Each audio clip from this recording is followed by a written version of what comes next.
Okay, so now we are covering why a person might desire to be the submissive one in bondage sex. And we're going to cover those same 4 different reasons of trust, security, freedom, and power. So sometimes people have been mistreated in their life so much and betrayed and so forth, let down, that they do not feel like they can trust people. However, you do need to be able to trust certain people in your life, such as your spouse especially. And so somebody might desire to be the submissive one in bondage sex because it kind of evidences to them, hey, I can trust somebody. See, look, I do this and they treat me right. Are you following? So this is one of the reasons. The next one is security. Sometimes a person feels like they are neglected in their relationship. And so what they will do is they will want to be restrained, because if they are restrained for sexual purposes, they feel like they will be taken care of, because obviously they cannot take care of their self while they're restrained.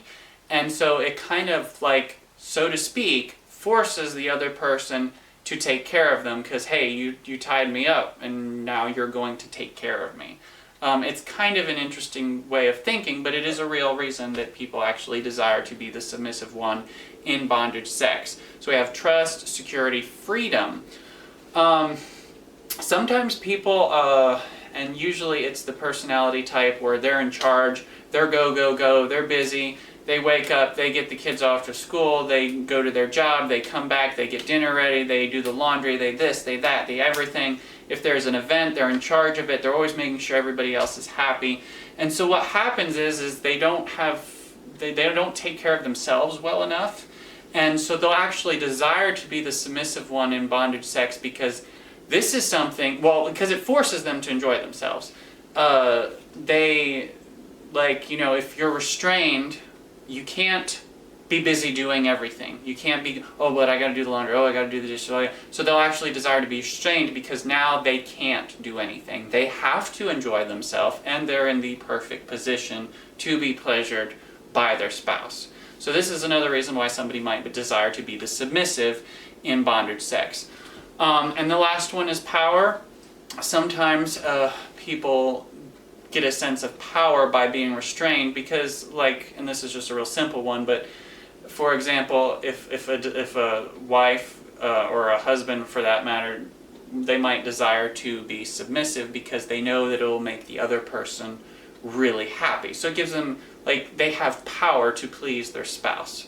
And so these are the four different reasons why somebody might desire to be the submissive one in bondage sex. Now, you'll notice that with both the dominant and the submissive, they all these desires for wanting to be the dominant or the submissive, almost all of them stem from an imbalance elsewhere in life or elsewhere in the relationship, such as somebody doesn't feel trusted, somebody doesn't feel secure, somebody feels trapped, or like they're not free, and so forth, or like they're the punching bag. And so what can happen is the desires for bondage sex can be a little bit demanding, and it can be overwhelming to your spouse. For example, if you want to have bondage sex every time that you have sex, it can get a little overwhelming to the spouse that maybe doesn't desire it as much.